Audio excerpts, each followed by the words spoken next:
Today on Investigate TV Plus, artificial intelligence accused of targeting people of color. I'm T. Chappelle. And I'm Lee Zurich. We examine wrongful arrests linked to facial recognition technology and the research uncovering automated bias. Plus, I feel pretty good. I don't know if it's because I feel uplifted because I'm participating in this study or what it is, but I guess one day I will find out. We take an in-depth look at ongoing research to get ahead of one of the most devastating symptoms of Alzheimer's disease and how it could help patients hold on to their memories. Then a blind veteran uses archery to give us an eye-opening view on life. There ain't nothing else I can do but look forward. Life don't end here. In-depth stories that inform and inspire. You're watching Investigate TV Plus. A national study by researchers at Georgia State University found facial recognition technology contributes to greater racial disparities in arrests. The study's author, Dr. Thaddeus Johnson, not only teaches students about this, he trains law enforcement officers, and he's a former police officer himself. Dr. Johnson's study examines facial recognition technology deployment in more than 1,100 cities and subsequent arrest in 2016. Bias can be embedded on the very front end. According to the report, the contributing factors in the racial disparities, Black people are overrepresented in image databases like mugshots, so they carry a greater risk of being misidentified. A lack of racially diverse software programmers and photos used to train or build algorithms. Absence of federal guidelines on interpreting results. The psychological effects of workers relying more heavily on shortcuts for time-sensitive, high-stakes decisions. We can use this technology, but we can't do it at the expense of inequity and discriminatory policing. As Dr. Johnson's study shows, these so-called false matches using facial recognition technology have led to the wrongful arrest of Black men across the country. But new research at Georgia Tech is aiming to close that widening gap of racial disparities. Reporter Sierra Cummings continues our in-depth coverage, speaking to a father pressing for new regulations after AI wrongfully tied him to a crime. Their surveillance is silent, but the video speaks for itself. March 26, 2022, a passenger boards a Maryland public transit bus. Police records detail a dispute over face mask. After arguing, the passenger snatches the driver's phone and leaves. The driver follows the suspect off, trying to get her phone back. The man hits her repeatedly. Maryland Transit Authority police immediately issue this, an alert to Baltimore area law enforcement, a screenshot of the suspect. How you doing, sir? 5 days later, police make an arrest. These gentlemen have a warrant for your arrest. For I'm not sure. Charging Alonzo Sawyer with robbery and assault. U.S. Marshals take him into custody for the crime Transit PD says he committed. You got me baffled. I work, so I don't understand. I'm not even living out. The suspect remains confused about why he's being arrested. Sit tight for me, all right? Handcuffed in the back of a police car. The drive It was a long ride. was unlike any other. My mind was racing all over the place, and I don't know, man. It's like a feeling that I never had before. I was real scared. Scared because he should not have been arrested in the first place. Facial recognition identified him as the suspect, according to detectives. An incident report outlines Alonzo's former probation officer and a state trooper ID'd him too. And I kept telling them, that's not me. That's not me. I don't even ride a bus. Even the victim herself told police it wasn't him. After looking at this photo lineup right under Alonzo's image, she wrote, "Not the person who assaulted me." The 56-year-old father was jailed. Really traumatic. With no bond. Sitting there being so frantic. For 9 days. I had to prove my husband innocent. It took his own wife, Karan Sawyer, going back to law enforcement. This guy's short, way shorter than my husband. The outfit, the face, this is not him. Incident reports describe the actual suspect, who since pled guilty to the robbery, was positively ID'd by his own mom. Alonzo says the alleged criminal does kind of look like him. But that shouldn't be enough because according to Atlanta experts, facial recognition or artificial intelligence can be biased.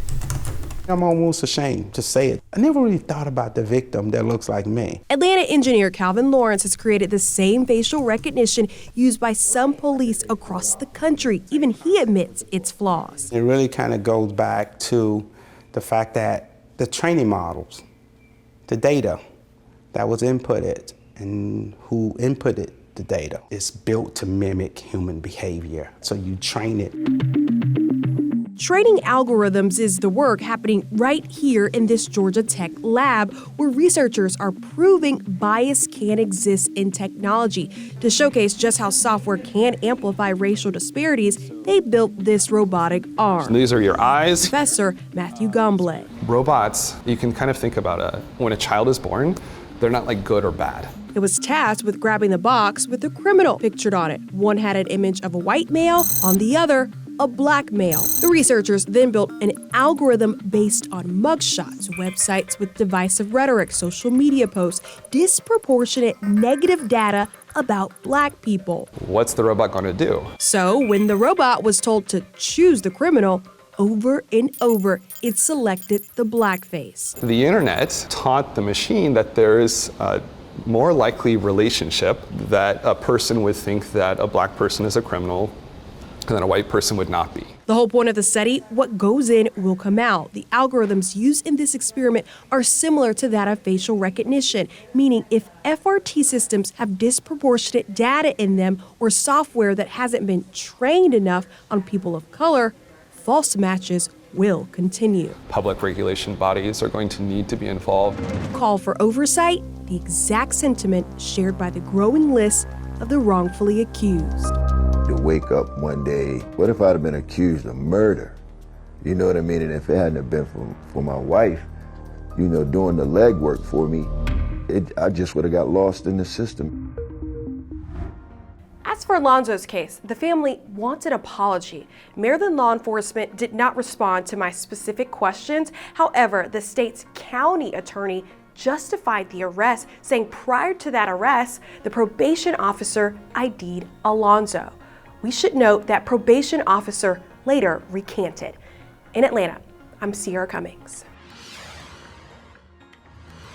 A December 2022 study by a researcher at the University of Virginia found while facial recognition technology, or FRT, has the potential to reduce crime, it also poses significant threats to individual privacy and civil liberties. In September 2023, the Government Accountability Office made 10 recommendations about the use of FRT for federal law enforcement officers.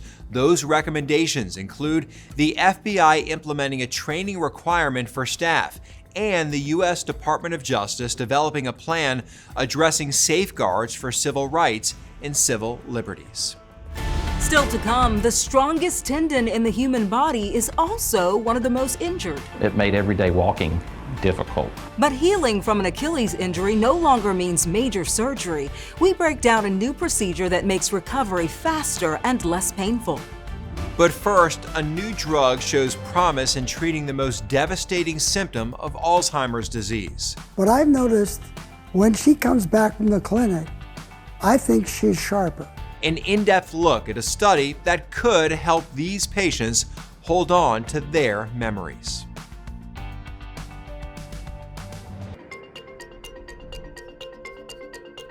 Alzheimer's disease is the most common type of dementia. It robs patients of their memory and ability to carry out everyday tasks. In 2020, the Alzheimer's Association estimated nearly 6 million Americans aged 65 or older had Alzheimer's.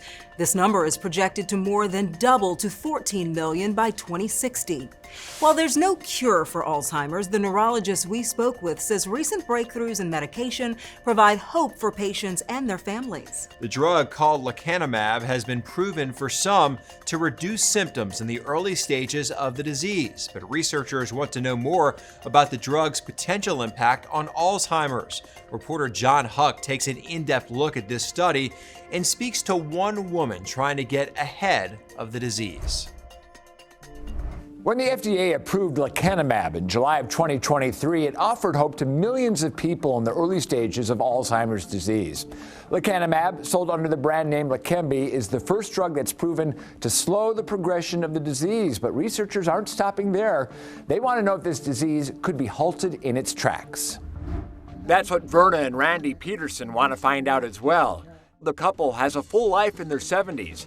Randy used to be a drummer with the Guess Who and still works with the rock and roll band. Verna likes to write, but a few years ago she noticed something wasn't quite right with her memory. It was pretty obvious to me that I was not remembering names of people that I would meet. MRI confirmed the worst. She was in the early stages of Alzheimer's disease. She lost her mom to it.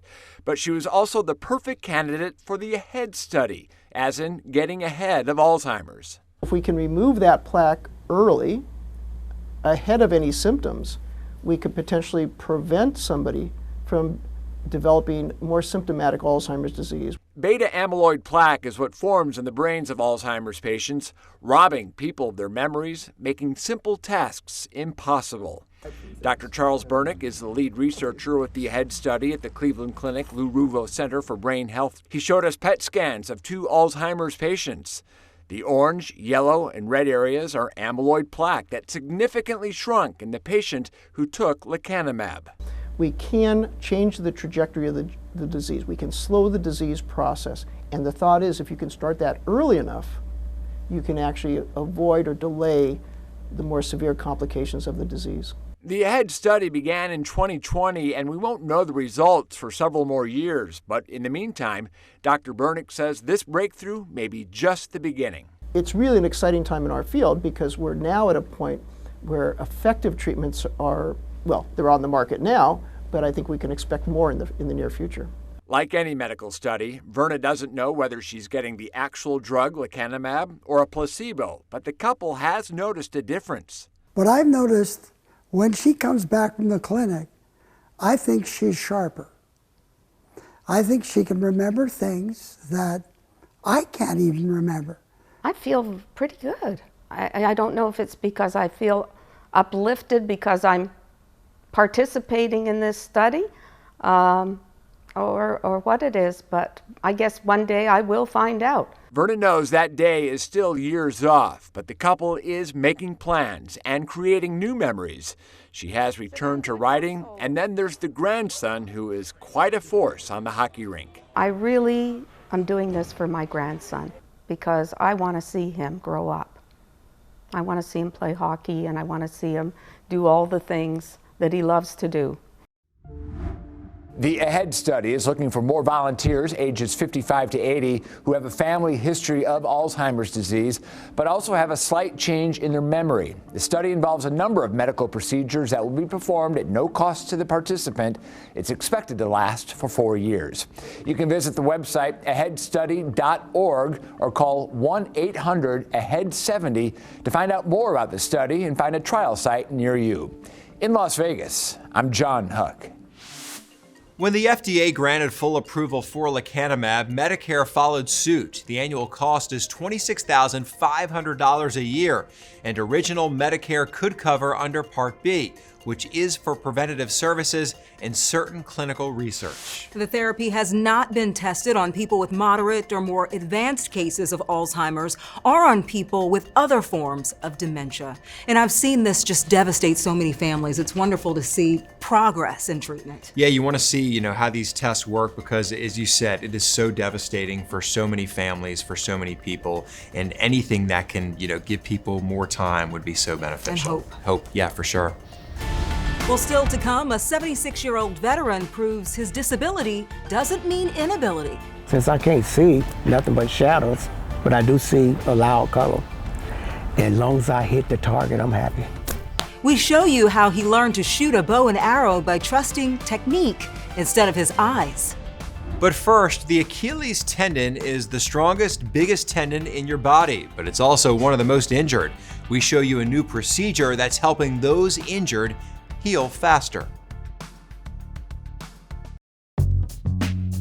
Middle-aged weekend warriors and elite athletes have something in common. According to the Mayo Clinic, both groups are more likely to injure the Achilles tendon.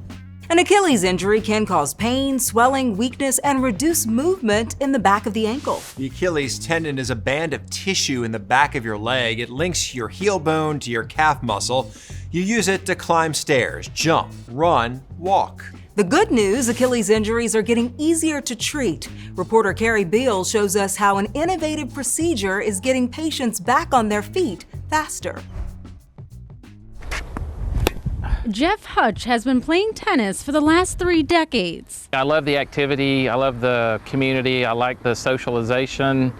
I've gotten to know so many people over the years. He started feeling pain in the back of his right ankle, which is where the Achilles tendon is located. At first, he ignored it, worrying he wouldn't be able to keep playing. I was afraid for a while I might have to quit. The pain becoming too much. It really flared on court when I was playing one day, and became such a major problem that it made everyday walking difficult. Then searching for a less invasive surgery option and thinking he would have to travel hours away to Durham, North Carolina. That this was literally within like 10 minutes of my house was pretty amazing. The muscle transitions into the tendon, it looks great.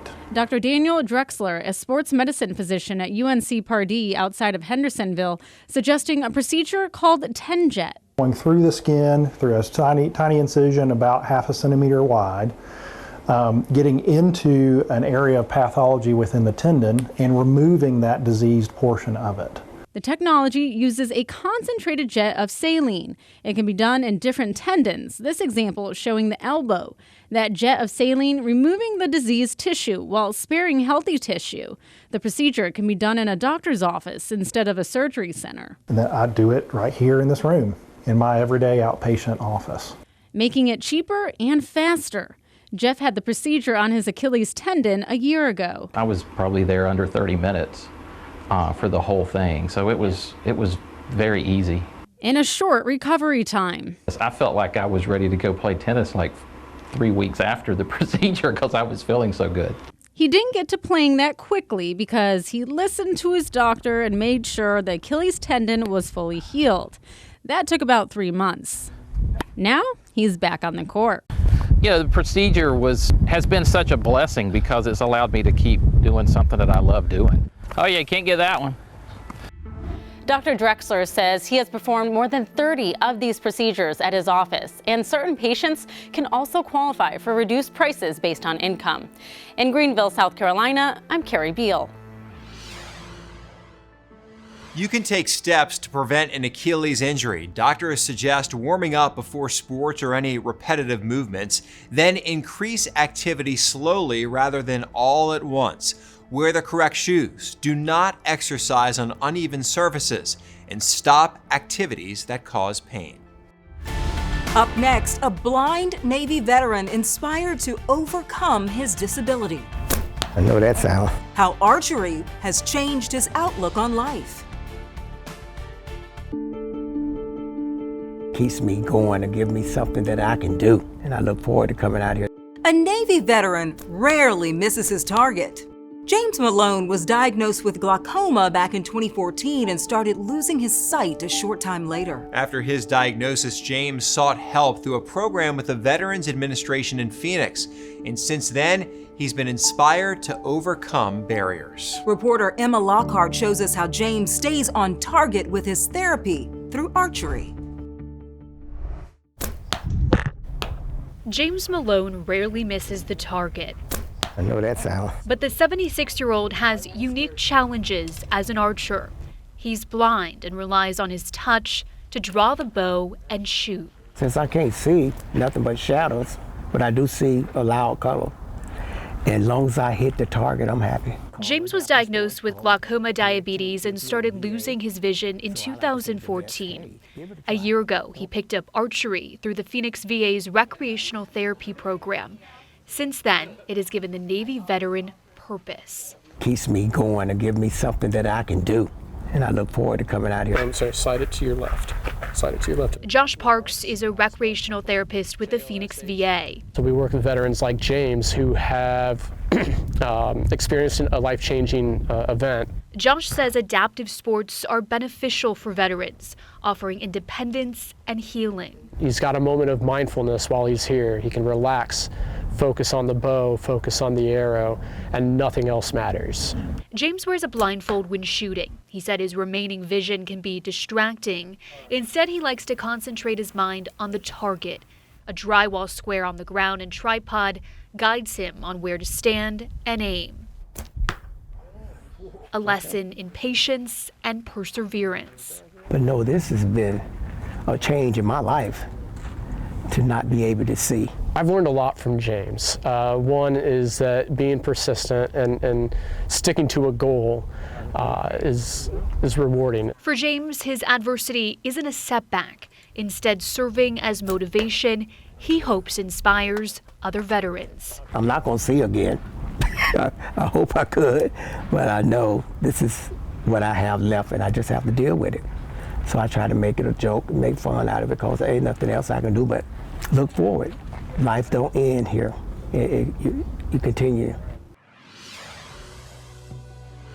What a life lesson for us all there, too, when he says just all I can do is look forward. Yeah, and he said that life doesn't end here. And I love adaptive sports. It gives people purpose, just energizes them to keep going. And I'll say, he hit the target. Both of us, no, we wouldn't have been able to hit that target. No, he's really good. He's pretty good. Well, that's going to do it for us on Investigate TV Plus. I'm Tisha Powell. And I'm Lee Zurich. Thanks for watching. On the next Investigate TV Plus, a dentist doles out a deadly dose of drugs, killing a woman, but doesn't get his license revoked. On what planet is that not enough for them to say, you know, okay, this is, we're gonna need to go ahead and revoke this, because this is absolutely disgusting. One family's grief and an in-depth look at the system that some say has no accountability.